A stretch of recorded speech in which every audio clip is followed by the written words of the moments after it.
in public for the purpose of conducting the school corporation business and is not to be considered a public community meeting. There will be time for public participation as indicated by the agenda. The meeting site is fully accessible. Any person requiring further accommodation should contact the superintendent at the school corporation central office. All right, I'll call this meeting to order. We will begin with a moment of silence followed by the Pledge of Allegiance. Please stand.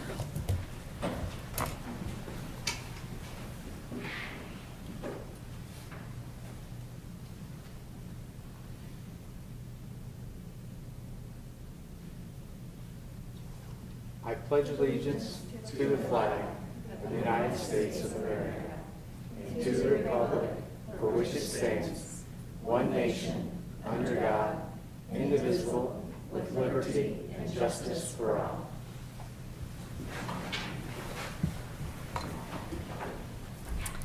All right, roll call. Everyone is present, so we do have a quorum. Mr. Hendricks obviously is joining us by Zoom. Thank you. He is preparing to coach a basketball game.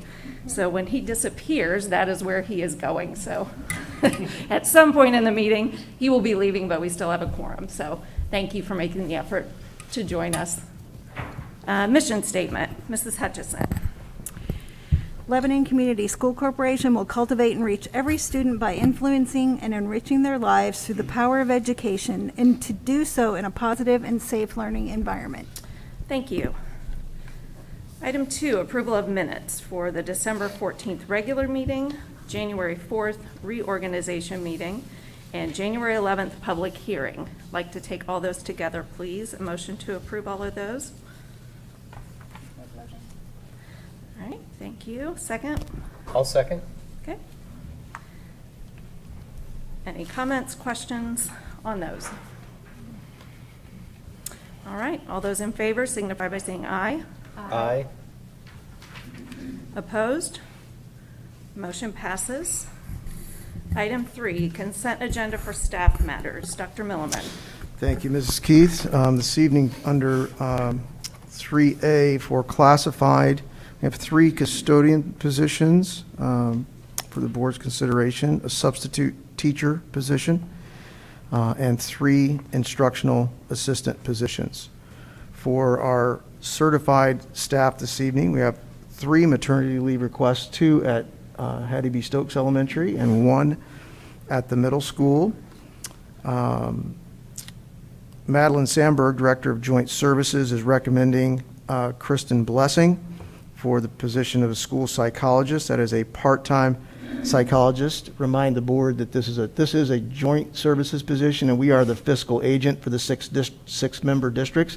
Therefore, our school board considers the employment that we run them through our payroll system, follow our certified contract, et cetera. However, this position is paid for through the membership of the 6 membership districts. Amanda Scoble, under 3C, ECA positions, is recommending a assistant girls basketball coach as well as assistant wrestling coach this evening. And Amber Moore, principal at Perry Worth, is recommending Andrea Kincaid as a Perry Worth mentor teacher. You may remember we included mentor teachers with a small stipend for their efforts in our last collective bargaining agreement. So this is a recommendation under that. Just wanted to bring that to your attention. That's all I have for the staff matters this evening. Okay, thank you. Like a motion to approve staff matters classified, certified, and ECA as presented by Dr. Milliman, please. I'll motion. Second? I'll second. Any questions or comments on those? I'm just glad to see we're filling vacant positions, because I know there are a lot of positions that are not being filled in other districts. So. That's true. We're still shorthanded, but it's nice to see us moving in the right direction with the custodial staff. Thank you. Definitely. Thank you. All right. Anything further? All right. All those in favor signify by saying aye. Aye. Opposed? Motion passes. Item 4, consent agenda business matters. Mr. Tate. Yes, my pleasure to report to the board and the community this evening for the year ending December 31st, 2021. 98.97% of the education fund appropriations were expended, and 97.80% of the operation fund appropriations were expended. At this time, I'd ask for approval of claims numbered 54769 through 55006, the payrolls dated December 22nd, December 24th of 2021, and the payroll of January 7th of 2022. The claims total $2,924,138.53.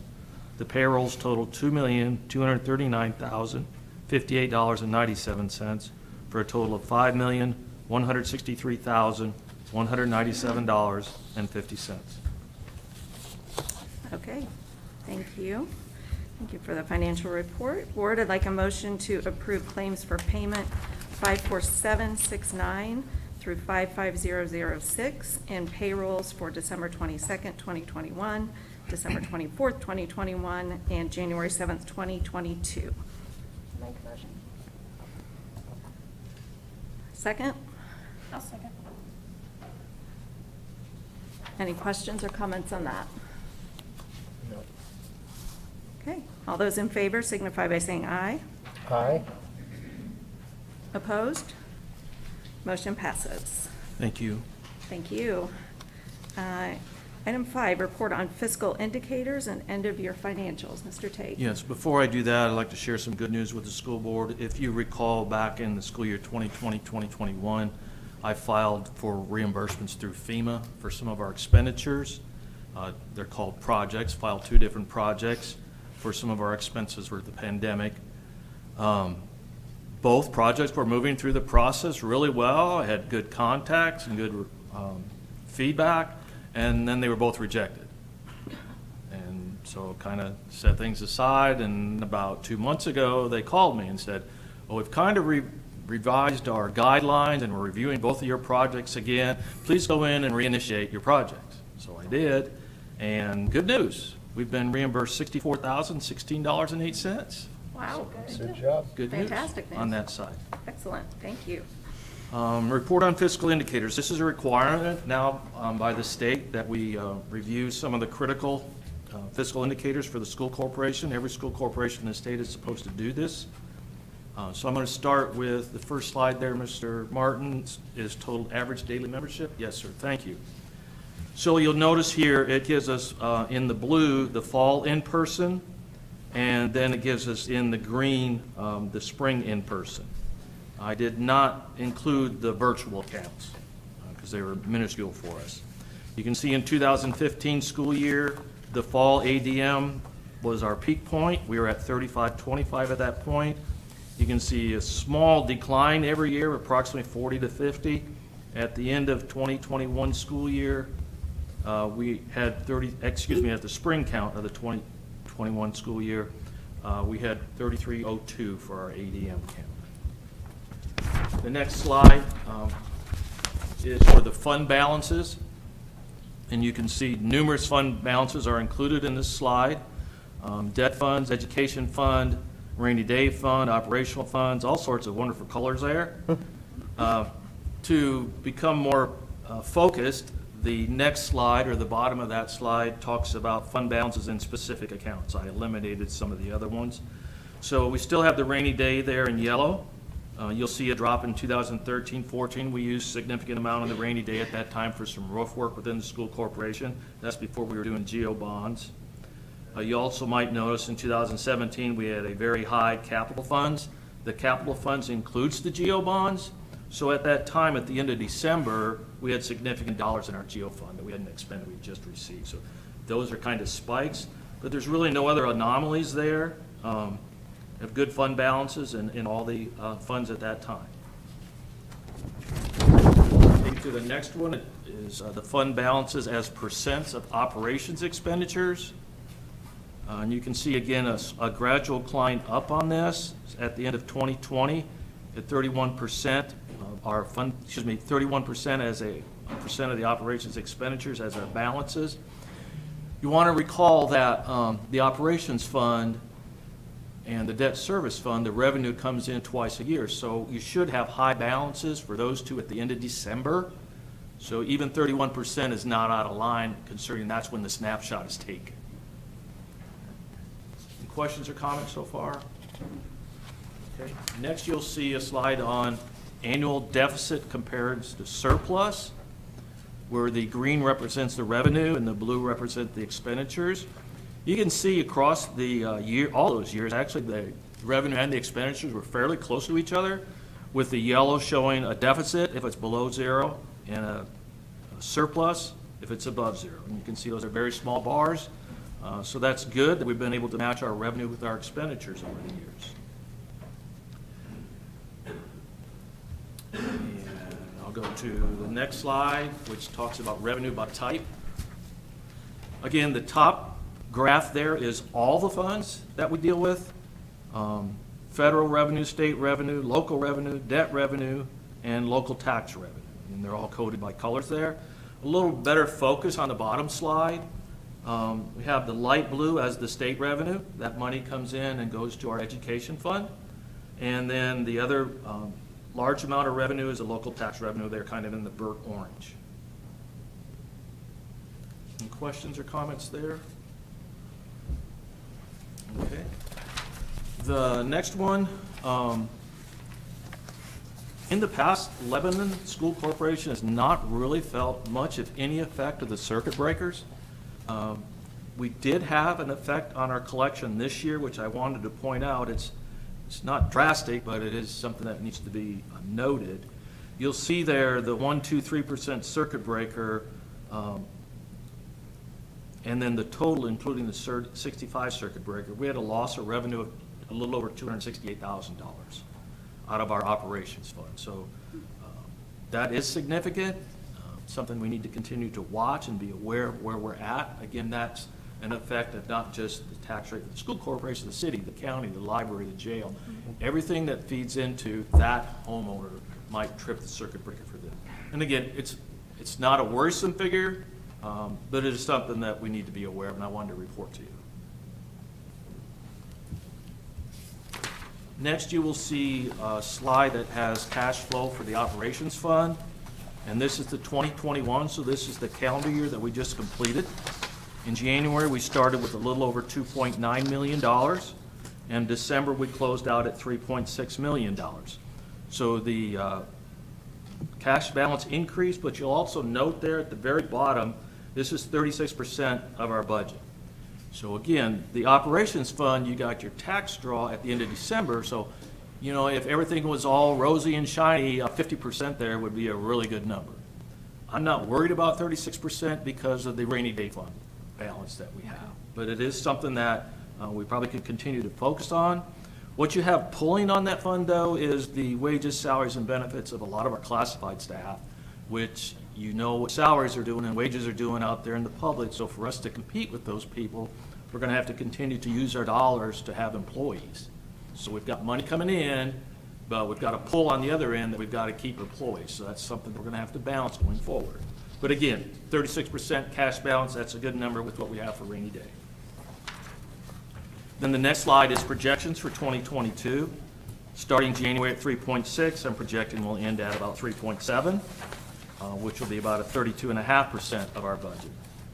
So even though the cash balance going up, our budget went up also, so that's why that percentage dropped just a little bit. And again, those are projections. And you can see, you know, how I've split that out into what's coming in on property taxes, license, excise, CVAT, and then at the bottom, the expenditures, wages, salaries, and benefits, and then other expenditures. So try to keep that simple, but yet have enough facts in it that we can track it. Following that, we get into the cash flow for the education fund, which remind you this is all state dollars coming in here. So we started 2021 with $3.3 million, ended the year at $3.163. So a little bit of decline in cash reserves there, which is 14.85% of our budget, and the transfer percent was under the requirement of 15%.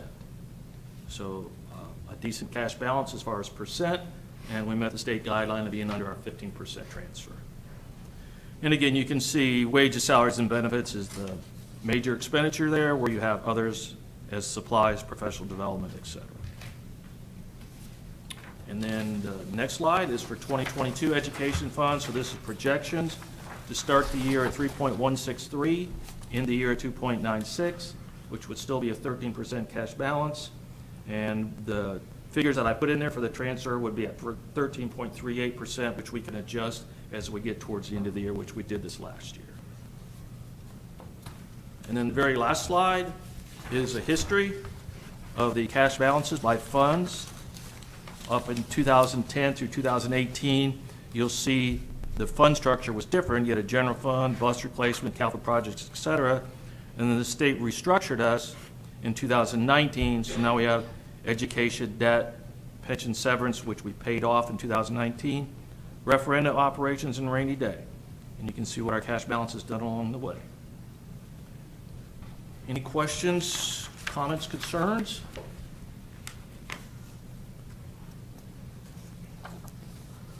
Okay, appreciate it. Thank you very much. Thank you. Thank you. Thank you. All right, very good. All right, item 6, board recognitions, Tiger Pride classified staff. Dr. Milliman. Thank you. Ms. Scott? Good evening, everyone. We're excited to kick off 2022 with recognizing our first classified staff Tiger Pride champion for the year. If Miss Priscilla Bates would please join Dr. Milliman.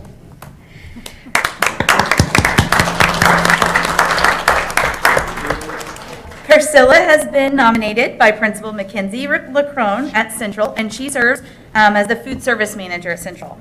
The staff shared that Priscilla comes every day with a smile and a positive attitude. Students enjoy talking to her each morning, and she greets every student that walks through their line. This year has brought many challenges to all of us, and our food service staff is no exception. Priscilla communicates changes that need to be made with all staff and students and keeps upbeat personality while doing so. She makes an impact on students daily by connecting with them and serving the best school lunches around. We are thankful for all that she does to be a part of our Central family. Congratulations.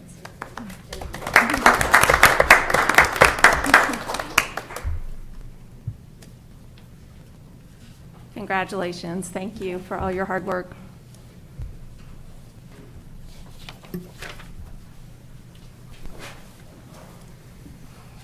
All right, Superintendent, announcements and celebrations. All right, thank you. I have several items to share with you this evening.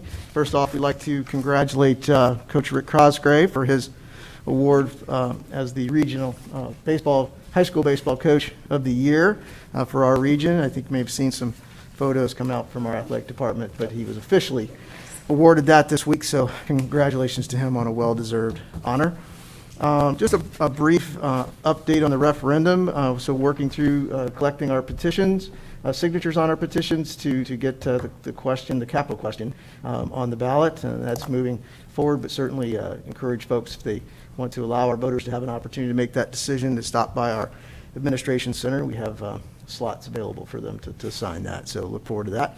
The website is now up on our website. That will be growing with information. I encourage people to go back often and check often, as we will be updating that information. We are currently reviewing the online calculator with Baker Tilly, with our financial advisor, so that will be launched soon. It's not there yet. So again, just encourage people, just if they've gone there once, it may look quite different each time when they go there. So that's moving along nicely.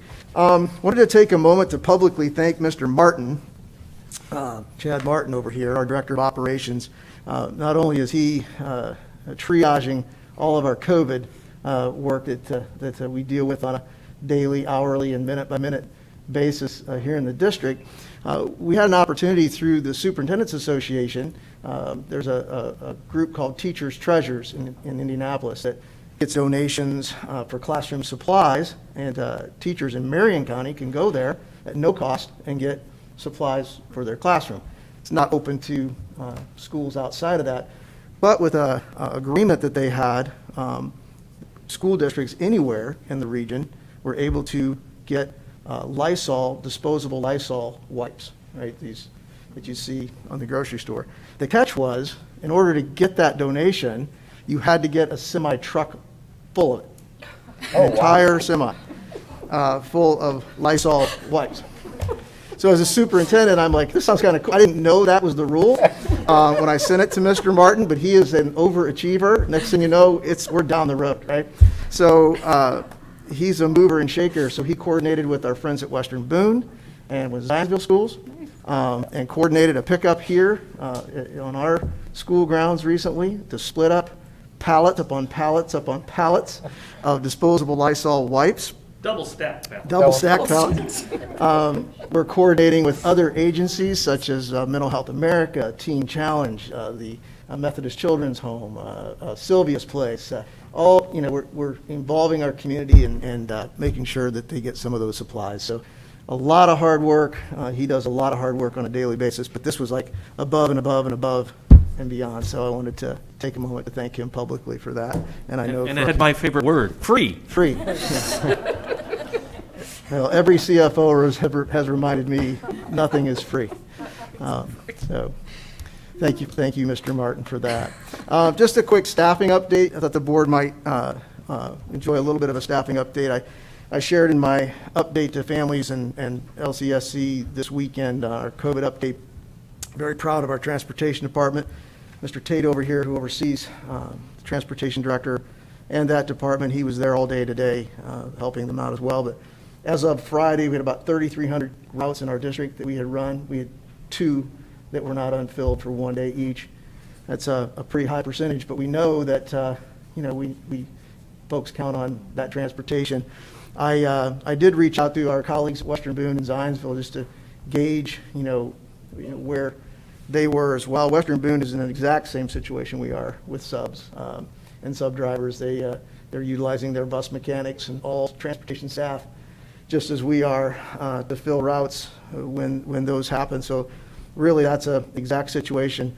Our friends at Zionsville on Friday had approximately 350 students that they were not able to provide bus service for. They are down 9 drivers at this point in time.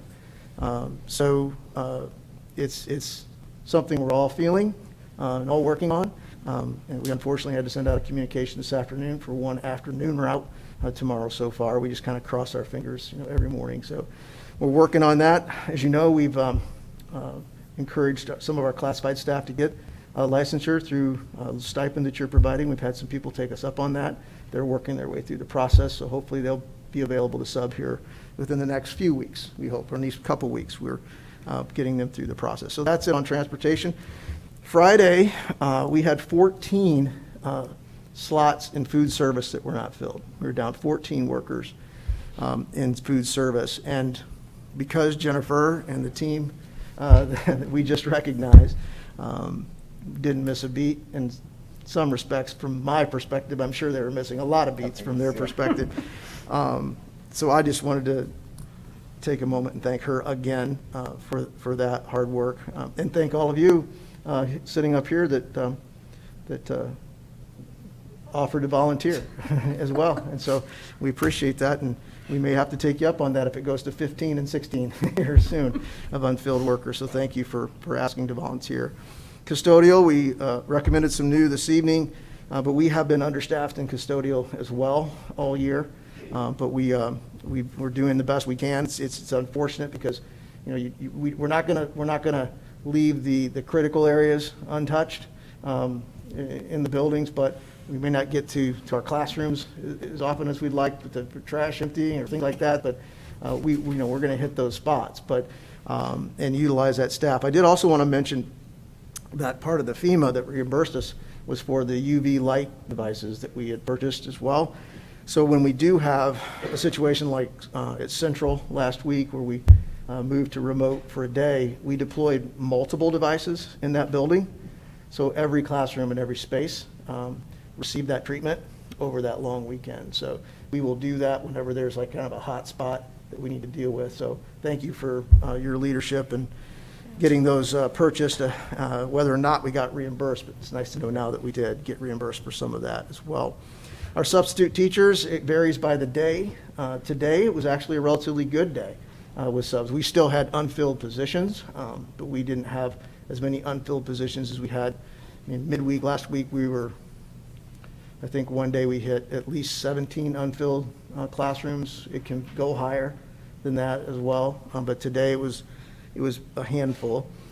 We have scaled back our professional development, unfortunately, for our teachers. We've begun to pull back on that because we need to free up the subs for the unpredictable absences we have. So that's a downside of what we're going through right now. Teachers not getting some of the professional development that we've scheduled for them to be able to improve in their craft, but keeping folks in front of our kids and keeping them in person is a priority. So those are some of the steps we're taking there.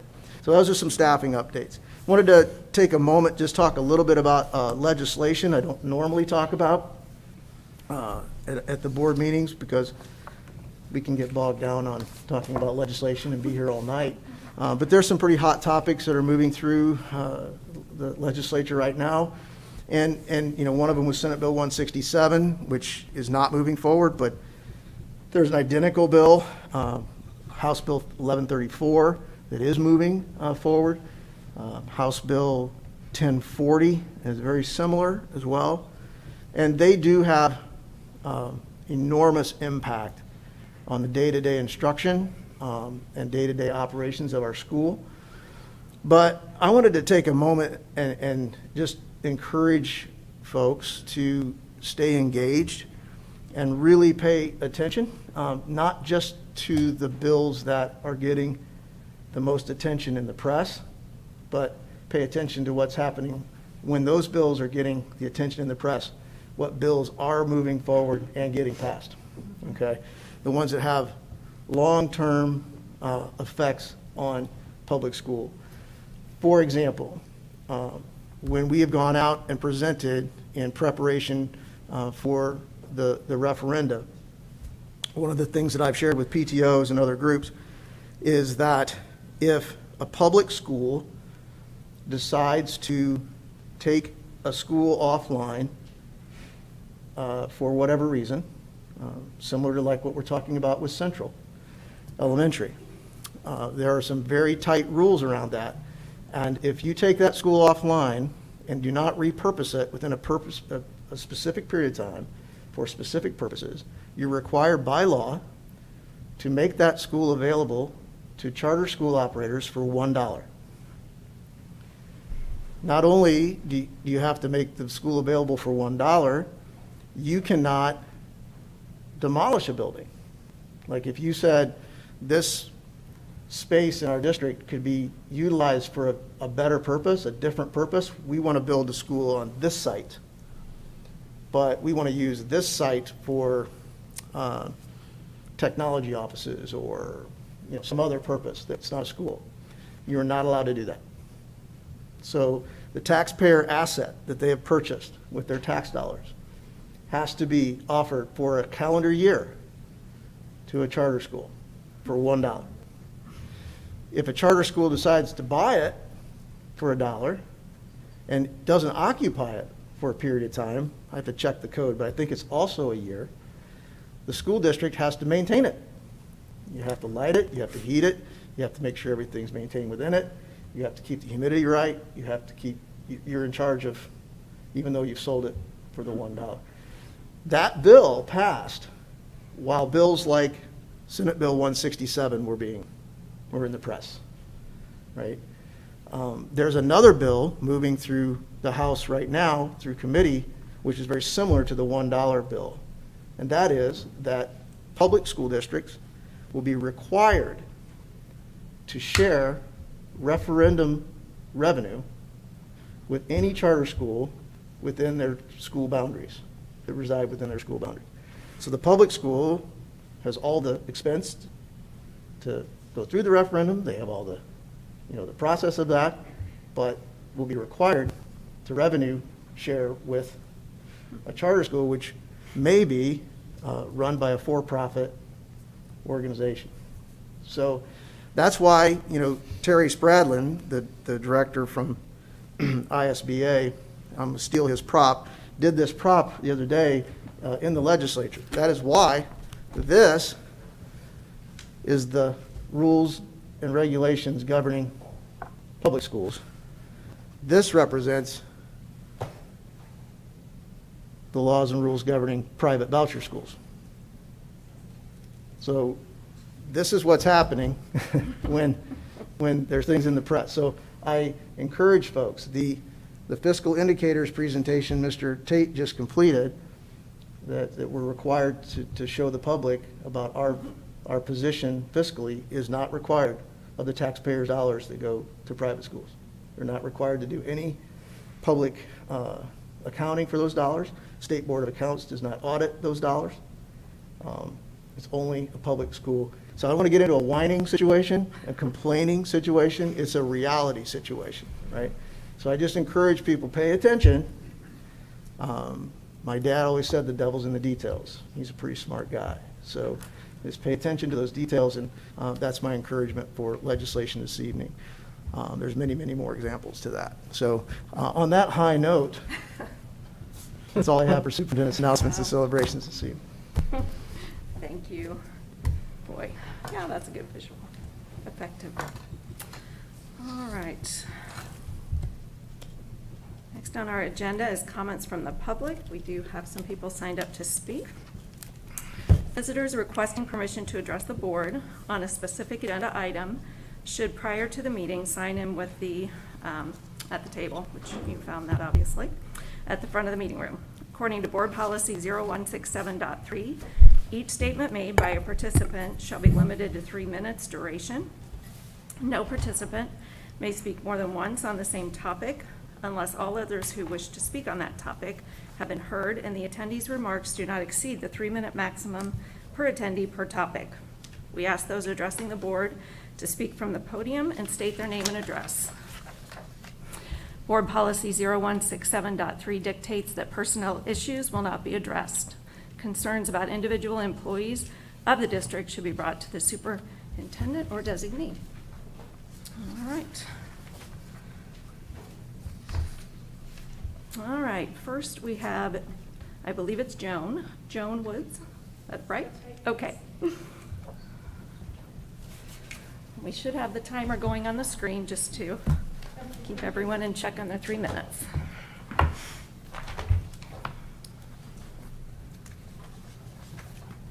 I just start? Go right ahead.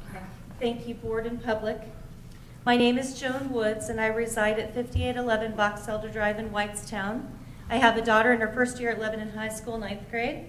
Last week, I viewed her report card and was dismayed to note that her immunization record was displayed on the lower left-hand corner of her transcript, information that I consider protected by HIPAA. First, I would like to read the definition of immunization and its root word immune. Immunization, the act of making someone or something immune, or the state of being immune, the production of immunity in a living organism against a disease or pathogenic agent. Immune, not susceptible or responsive, having a high degree of resistance to a disease and marked by protection. The Supreme Court recently voted that the government could mandate the inoculation of healthcare workers due to the healthcare industry's acceptance of federal funding through Medicare, Medicaid, and Affordable Care Act insurance programs. It's an alarming precedent that no doubt opens doorways for the mandate within the Department of Education, its schools, administration, employees, and our children as they too receive federal funding like in the FEMA funds. Amendment 10 to the Constitution states that powers not delegated to the United States by the Constitution nor prohibited by it to the states are reserved to the states respectively or to the people. Nowhere in the Constitution does it speak of violating one's rights to what medical practices or experimentation is conducted on one's own body. As a matter of fact, the Constitution was written specifically to limit government's overreach on the side of personal freedom and liberty, as is eloquently exampled in Amendment 4, which reads, "It is the right of the people to be secure in their own persons, houses, papers, and effects, against unreasonable searches and seizures, shall not be violated, and no warrant shall issue, but under probable cause supported by oath, allegation under oath, or affirmation, and particularly describing the place to be searched and the persons or things to be seized." This insinuates boundaries, dates, times, locations, and covers searches of people's personal effects, and we could say online content, medical records, academic records, checking accounts, web-based communications. Without accusation, probable cause, subpoena, there is no excuse to reveal private details of a private citizen's life without that person's consent. In July of 2021, upon enrollment of my daughter, I gave written exemption to the sharing of my daughter's personal information without my knowledge and written consent. over all of her effects and her directory information, including name, date, place of birth, height, weight, civic and political affiliations. The immunization record on a transcript can only be used to discriminate, as her vaccination status has nothing to do with her academic prowess or ability to complete the work.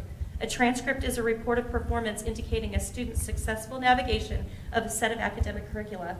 Its quantitative and qualitative summation is not affected in any way by sex, creed, skin, color, blood type, disability, or lack thereof, or health status. The metrics listed for academic skill set are what she can do within academic criteria. To add any kind of student status outside of academic performance is allowing a subjective bias to enter the decision-making process of the recipient of her transcripts. Indiana Code 2021 20-34-4-1 says each school shall keep a immunization record. In regards to transferring that information to another entity, the transferring is a may, which indicates preference, not a demand. I respectfully ask that you please don't weaponize transcripts for our students. Thank you. Thank you.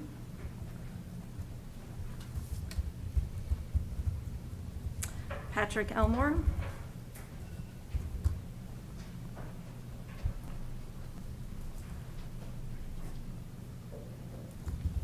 My name is Patrick Elmore. I live at 4665 Indigo Blue Boulevard in Whitestown. Mandatory mask and close contact quarantine policies had the following effects on our schools: lower attendance, enrollment, grades, and test scores, a reduction in programs and services available to students, a reduction in opportunities for parents to volunteer and be directly involved in their children's education. Parent-teacher conferences have been canceled, bus cancellations, the return of remote learning. An additional thing, teachers are expected to police regularly disrupting class. Bullying based on proper mask wearing, such as the Lebanon High School Instagram page devoted to exposing improper mask wearing. The effects of this degraded educational experience does not stop in K through 12 institutions. Since 2019, college enrollment in the United States has plummeted. Undergraduate enrollment is down by 1 million students, a 6.6% decline. Community colleges are down more than 700,000 students. That's a 13.2% decline. In a service-based economy, a continued decline in higher education rates will have devastating consequences down the road. The policies that you're being told that you have to implement are not making our schools better. By every metric, they're making them worse. Why do you think continuing to do the same thing that got us here is somehow going to make things better after 2 years? Why haven't places like Florida or Texas devolved into the disease-ridden wastelands we were told they would without these policies? At a previous board meeting, you were told that you would be charged with Class B misdemeanors if policies outside state guidelines were enacted. Why hasn't this happened in any of the other Indiana school districts that have opted to reject these guidelines? Why haven't these non-compliant schools had their ESSER funds taken away? These school districts instead opted to make evidence-based decisions and enacted policies centered around letting healthy kids go to school in the most normal learning environment possible. We have been doing it the approved way for almost 2 years. The verdict is in, and that plan isn't very good. We're all familiar with George Orwell's novel 1984, set in a dystopian world with an all-powerful authoritarian government. The following passage is taken from it. The party told you to reject the evidence of your eyes and ears. It was their final, most essential command. By continuing these policies, you are voluntarily following this rule. You are rejecting irrefutable evidence that these policies do far more harm than good, and the consequences of opting them out are nothing but empty threats. You have more or less resigned to enacting policies that you are told to enact, regardless of whether it makes our schools better or not. This was not what you were elected to do. You are here to enact policies that serve the best interest of schools and its students. I think we all have a feeling deep within us that something is not right with all of this. It doesn't add up. The narrative we hear from the media and authority figures just doesn't really seem to match the situation on the ground. If we continue to deny that feeling and let it sit silently, it is only going to grow and eventually overwhelm us. We will be in too deep. Who knows where that could lead? This is only going to change if people do what is within their power to change it. The members of this board have the power to end failed policies negatively affecting our schools. This won't fix the larger problems we have as a society, but it will be a step in the right direction. Thank you. Aaron Elmore.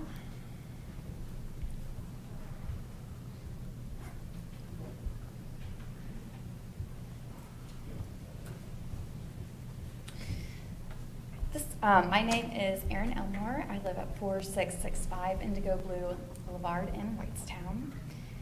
This is likely the last time I will make a speech in this setting. When I sit down to critique the school board's arguments, there are two major problems I run into right at the beginning. First, the school board doesn't care what I say. I'm nobody. Second, the board's arguments don't hold water. The arguments don't really exist because there is no substance to argue with, only circular reasoning. We follow rules. Why? Because we follow rules. Why do we follow rules? Because they are rules. There is no reason to argue with it. It's like holding water in my hands. The lack of critical thinking for the leaders of our children's education is disturbing to me. It's hard for me to accept. But thinking back to when I was in high school, I remember that public education has always been centered around rule following. Nothing has changed. Education is not about independent thinking. It is not interesting. It is not complex. It is meaningless and boring, tedious and dull. Nothing has changed since I was in school. The current debates are symbolic of what has always been happening in the public school system. When rules are axiom in themselves, change is impossible. Consistency is the hobgoblin of small minds. I'm sure you all remember Emerson, so I won't bother with the rest. My disappointment in the Lebanon school system reminds me of what it was like when I was in high school. Bored, confused. The only way for me to be okay with the school board's actions is to numb that part of my brain that thinks and just repeat, yes, it's for the better. Yes, these are the rules, that we follow rules, and that's it. I can't do that. I like using my frontal lobe. It's interesting for me to imagine the type of heroes that bureaucrats have. Heroes who uphold laws without thought, without critique. Bureaucrats are nameless, empty chairs who come and go and hold down the forts that were meant to be raided. And the rule breakers are the dangerous ones, right? Martin Luther King Jr., the leader of men, Socrates, the corrupter of youth, Galileo, the questioner of science. My disappointment with the education system is deep. How could a literature-loving, liberal arts-thinking philosophy nerd like myself hate the American public system so much? As it is, how could somebody like me possibly approve of it? But if I learned one thing in high school, it's that rules, not truth, is the ultimate goal of bureaucratic educators. Good luck with your Vision 2025 legacy that is nothing more than concrete walls and concrete thoughts that are at once both incredibly temporal and trivial. Thank you. Madeline McClure.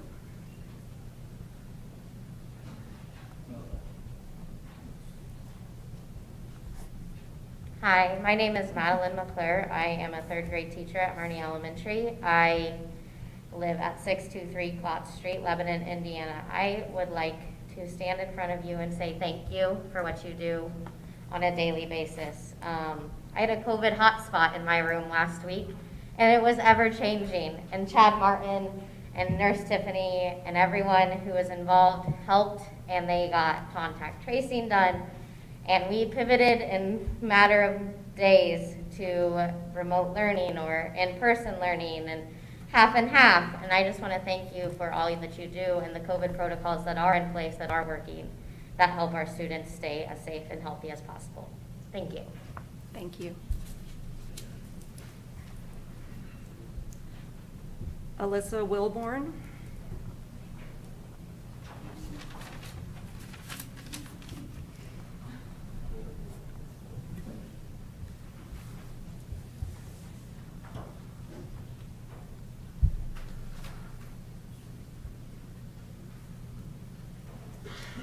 Hi, my name's Alyssa Wilborn. This is my niece, Madeline DeMaselli. I live at 1535 Clear Vista Drive. I've been up here before. I've sent you guys a lot of information. I've discussed my opinion on things. So we're going to just start with thank you for very much allowing the timer to not go off on someone and disrupting their conversation. I appreciate that. I think it's a step forward, I guess. With that being said, I do agree with Aaron. No matter how many scientific studies there are, if they go against the narrative, they don't matter. It doesn't matter. I'm here because of her. You are putting a piece of dirty cloth on her face every day. She goes to the bathroom, they touch things, they're kids. They don't need to have a piece of cloth covering their nose and their mouth. That's called child abuse. Prime example, meningitis. How'd we get that? Bacterial? Yeah, that's the consequence of being a public official but playing a medical provider. So you telling a child to put on a medical device on their face, you're going to have to accept those consequences. So when she ends up in the hospital, because when I go test her mask, and I come to find out that the bacteria that she's got on her mask is now affecting her spinal cord and it's causing meningitis, that's on you. I didn't want her to do that. There was no reason to send a kid to school with a piece of dirty cloth, as you all are all wearing right now, 6 feet apart. Masks either work or they don't. Quarantines work or they don't. Right now, quarantine has a 4% effective rate. That's irrelevant. They might as well just be at school until they have symptoms. And that's what we need to focus on. There's no more of this contact tracing. It's you tell your parents, hey, your kid was exposed. If they have symptoms, keep them home. But just so you know they were exposed, and that's good enough to say, hey, don't have them around grandma and grandpa, because when they're quarantined, guess who has to be at home with them? You have 2 parents working in every household. So who's at home with them? They're by themselves. Ask your teachers that are on Zoom calls with their kids. How many of those kids are by themselves? Or maybe a mom or dad had to take off work. But I can tell you right now, I have a close friend that had to take off work with the risk of losing her job. Single mom, 4 kids. So who's going to pay her bills? Because she had to stay at home. And then next week, another track and trace, another quarantine. So then what? She's at home for another, 5 days, 10 days? Depending on who had the, gene therapy injection, who signed your kid up for this? Well, the health department recommended it, so that's what we're going to do. Okay, well, the health department recommends quarantining a healthy kid. There's no reason. And at some point, we have to understand there's a mitigation and there's a risk, and what are we willing to take and sacrifice? So the mom that's at home, like every week, every month, because her kid got track and traced, and by the way, maybe her kid already had it, but we don't accept that. So at some point, when do we say, we're going to just learn to live with this? Ms. Wilborn, excuse me, your time did expire. Thank you. a bit ago. I was waiting for Okay. that. Thank you. I was trying to keep track. I appreciate that. Okay, sure. Thank you very much. Thank you.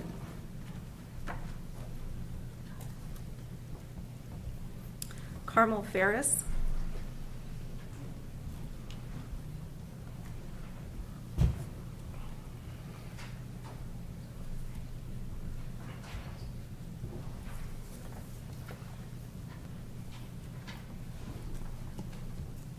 Carmel Ferris at 3140 Middle Jamestown Road. Basically, I just want to ask to please take the mask off our kids. It's been almost 2 years, and I'm tired of them having the burden of trying to protect everybody else.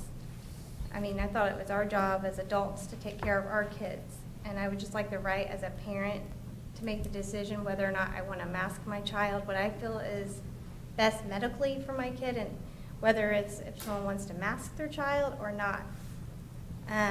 This last 2 years, I mean, it's been half our school, pretty much. I don't think she remembers what normal is. No more Christmas parties. We don't even have parent-teacher conferences. I can't have lunch with her. Volunteer, I used to volunteer. It's all gone. And, I pick her up every day from school. She used to love school. How's school? Boring. They do everything on an iPad all day long. That's how they learn. It's like doing e-learning at school, and they're expected to be able to navigate these things, a 4th grader. Having the mask on, the stress of that, it's just a double whammy. But it's not just about the mask, because you guys say you're following the CDC and doing what they say is best, because they know. But they're also recommending N95s. Are we going to go to that? sure hope not. And they recommend ages 5 and up to get the vaccine. So are we, the people that choose not to get it, are they going to be allowed in school next year? Is that going to be a new thing? You know, I just don't know when it's going to stop. And that's all. Thank you. Okay, that is the last person signed up. Thank you for coming this evening.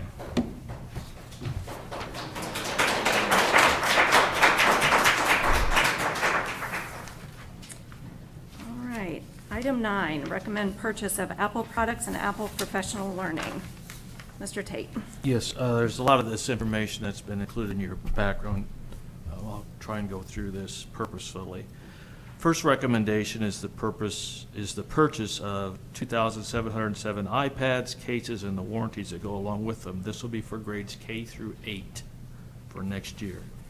The total is $1,269,482.65. This will be paid for in a combination of common school loans and in coordination with textbook rental and fees. Also asking for approval of the financing of that through Apple Finance with 6 payments, so 6 semi-annual payments for that total. Next, recommending purchase of staff iPads, crayons for the classrooms, and the Apple Care support. 225 staff iPads, totaling $105,538.75 will be paid for out of the operations fund, along with the crayons and the Apple Care support. 660 crayons will be purchased and be distributed as classroom items, not individual student items, just to be utilized in the classrooms. Then also recommending some work that Diane Scott has done with them to make sure we have professional development that goes along with this purchase. We have, for the middle school, 3 specialists for 1 day, 3 specialists for 3 days, and another specialist for 3 days. In the elementary schools, 4 specialists for 3 days each. That total is $45,650.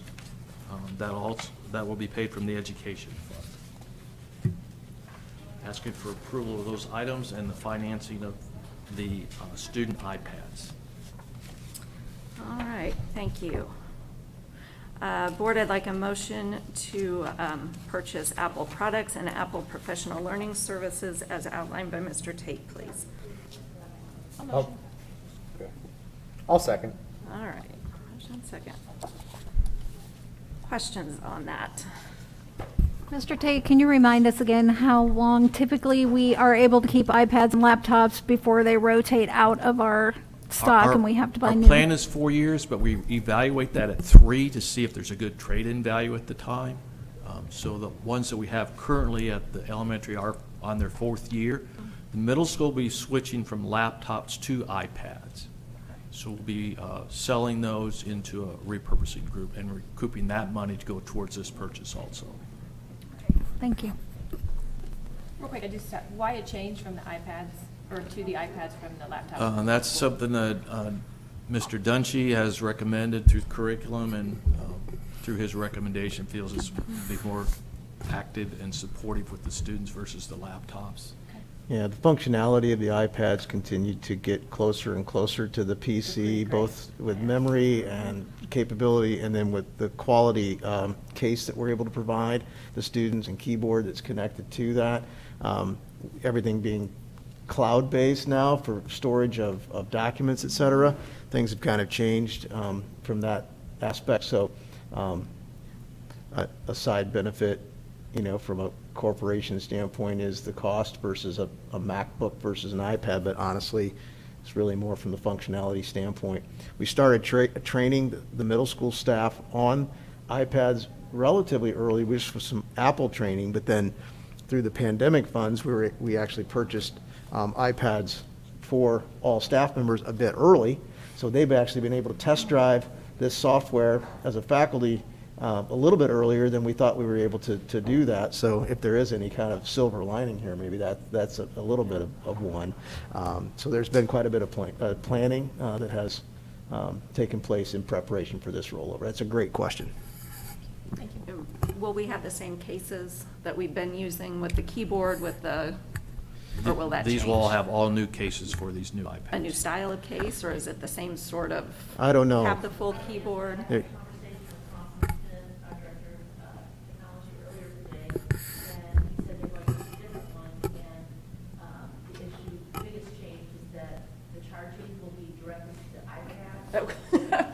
Visual aid from Wade. Visual aid. Currently, we charge the case, so.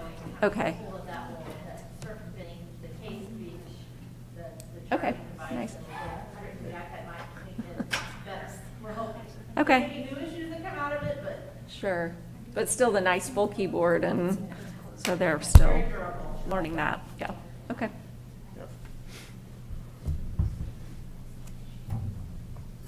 Any other questions? And it's a reminder to me to start using my iPad more. I just drag this thing around with me everywhere I go. I can't get out of the habit, and remind myself that my iPad's really a Can do the computer. same thing. So that was a little pep talk for the superintendent. There you go. All right, there are no further questions. All those in favor signify by saying aye. Aye. Opposed? Motion passes. Thank you. Thank you. All right. Recommend approval of ICLE Professional Development Services Agreement. Mrs. Scott. Thank you. You may or may not be aware that we've had a partnership with ICLE, which is the International Center for Leadership and Education, for a good number of years, starting with PD for our leadership, our administrative team, and that grew into professional development for teachers that were also leaders. And we've had several visits to the Model Schools Conference, which is an annual, about 3 or 4 day conference in June. And it's just evolved over time. We've had summer PD where we've had right here in HB Wells, training with 35 teachers at a time with one of their educational consultants. And so we've had kind of a master plan about how this was going to evolve. Got a little disrupted the last 2 years somewhat, but we've continued with which as much as we can. One of the key components has been this coaching, that is what this is all about. And we've actually been able to experience this year, we had on the docket 24 days of coaching. And what that means is their consultant, her name is Dr. Linda Jordan, is who we've kind of partnered with. We've established a relationship with her. And she'll spend a whole day in each school. In fact, she does that 4 times at each school. This year, middle school and high school completed all their days first semester. Elementary each had 2 days first semester, and we have 2 days coming up starting in February. And what she does is I accompany her, and usually one or more of the administrators are accompanying her as well. And there's a schedule, and she spends about 15 minutes or so in a classroom. And as soon as that observation is over, she meets with the teacher and whoever's available out of the visitors that are accompanying her at that time in the hallway, and she gives them feedback on the spot. And what's kind of cool is that they specifically focus on certain topics. So all their focus areas are either on rigor, relevance, relationships, and of course learner engagement. So for example, many of our schools this year have focused on one of the rigor elements, like higher level questioning. Mm-hmm. That sounds really simple, but you have to be really intentional about raising your questioning technique. So the teacher has to kind of practice doing that. Eventually, the students also raise their level of questioning. So it helps develop critical thinking. That's just one example. Just to give you some other ideas, academic discussion, having discourse among students with teachers or among students is another one. Relationships, making connections, learner engagement, the active participation, trying to get kids involved, that kind of thing. So each school last summer chose either 1 or 2 of these areas that are the focus for this year. Well, then by the conclusion of this school year, they'll decide on their school improvement team what areas they want to focus on for next year. And we'll continue this process and we're trying to ratchet up our instructional practices, basically is what it amounts to have a positive impact on student learning. So that's what this is about. Okay. Okay. Great, thank you. All right, I'd like a motion to approve the ICLE Professional Development Services Agreement as presented, please. Motion. Second? I'll second. Okay. Any questions on that? Note in the background notes how this is being paid for, ESSER funds and Title II funds. Great.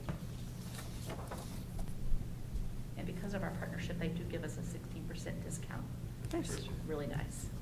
Discount, free, these are all your favorite words. Yes, we really work on that. He helps us nudge that along. All right, thank you. Anything else? All right, all those in favor signify by saying aye. Aye. Opposed?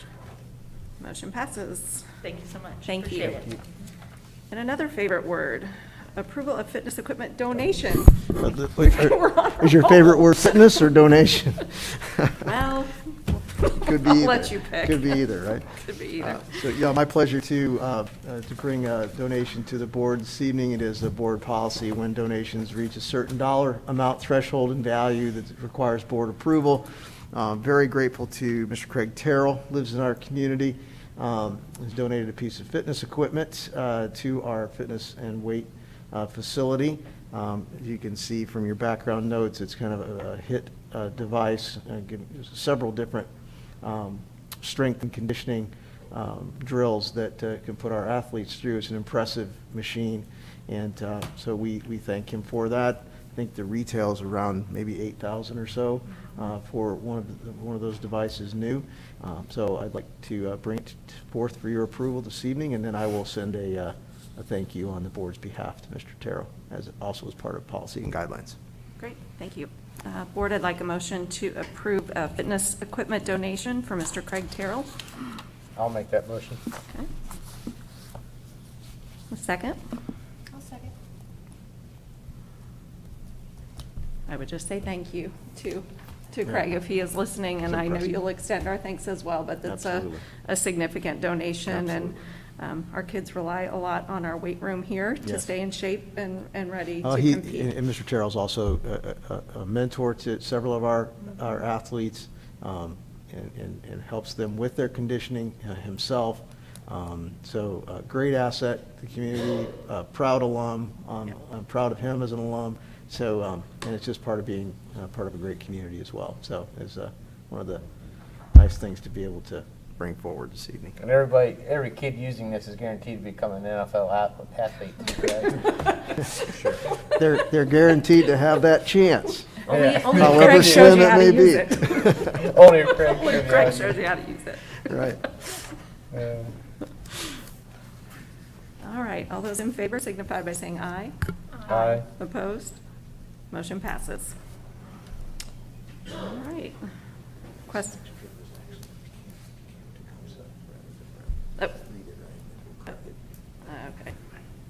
All right, next is approval of an LHS overnight trip to Camp Tecumseh, I believe. Mr. Martin. Original minutes had an incorrect destination. Gotcha. I'm showing you the actual document that is filled out by the teacher. It is Camp Tecumseh, okay. rather than Bradford Woods. My apologies. I believe a previous year it was at Bradford Woods, and I had them comparable. So the request is for approximately 5 kids, students in the cooking program, to go and do the students as teachers program, and they have used that lesson to do work with the YMCA and other organizations during the summer, and other opportunities are given to them with this as their basis. So it's a culinary program through Mrs. Merritt. Okay. Very good. Board, I'd like a motion to approve the LHS overnight trip to Camp Tecumseh. I'll motion. Okay. Second, please. Second. Any questions? Okay, all those in favor signify by saying aye. Aye. Opposed? Motion passes. Thank you. Thank you. Informational items. Any other items to discuss? Anyone? I do not. I don't think so. Do I not. already had my sermon this You've evening. had so- yours. This is our That's it. third meeting of the month, so we've probably talked about I just think we about talked everything. about most I items. think we covered it. Okay. So upcoming board meeting and events. Our next regular meeting is here February 15th at 7 p.m. If there is nothing else, we are adjourned.